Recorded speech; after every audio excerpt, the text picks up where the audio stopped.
Hey, this is Lance McGowan, the Tropical Smoothie Guy, and we're going to go over another comment made by Thomas here. So he's just hitting it all up here. All right, well, thanks, Thomas, for providing some good content again for my videos.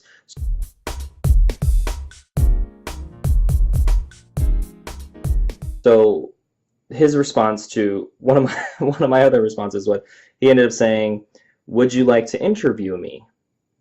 Question mark. You are confusing some things like conflating pesticides and genetic engineering, maybe confusing, maybe that's the word. Anyways, and you seem unaware that selective crop breeding also makes plants herbicide and disease resistant. The link was for the National Academia of Science, which is considered one of the most prestigious scientific institutions on the planet. Their report cites over 900 studies, interviews over 80 scientists, and is a landmark publication. There were criticisms, but not on safety. Regardless, the facts are clear, and the divide of opinions between scientists and the public are greater for genetic engineering than even climate change. Interesting. All right. Well then, again, I took a look at the site, and there are some good points made, especially when trying to look at both sides of the argument. The Non-GMO Project website also provides some more insight on what a GMO is as well, and I think it's pretty clear.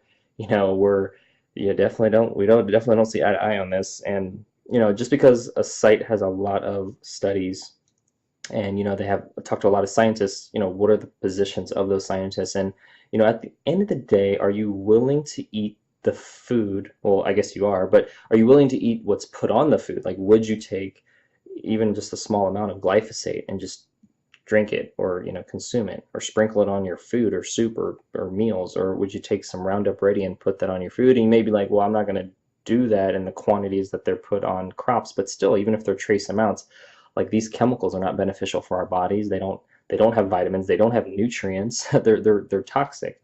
And so if we wouldn't want to consume them, why is it okay to put on our foods? And that is one of the main reasons why that they're genetically modified, is to produce pesticides or to be herbicide resistant. And yes, for the ones that are disease resistant, why are they getting diseases? Let's look to the root cause of things. And so, is it because they are weak genetically? Is it because there's monocrops that have maybe gaps in their genes that don't allow enough biodiversity to have stronger genes, similar to why maybe specific dogs, like breeds of dogs, are more susceptible to get certain types of cancer, because there's not enough of a stronger gene pool to protect their genes from specific diseases as well.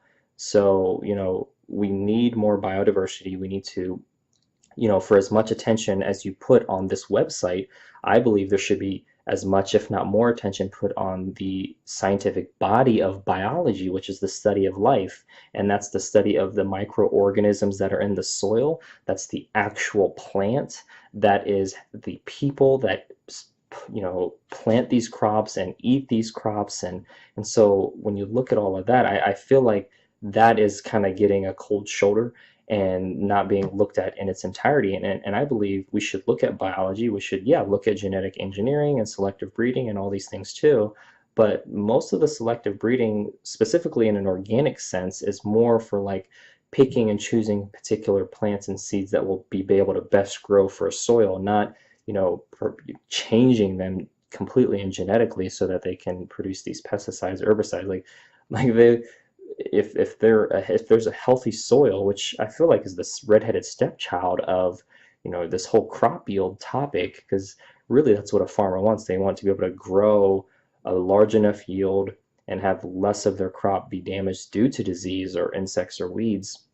And so when we look at the topic, healthy soil should be the number one priority, over the whole topic of genetic engineering, genetic modification. So for me, that's really, the elephant in the room, so to speak, is soil quality and being able to support that in organic, natural ways.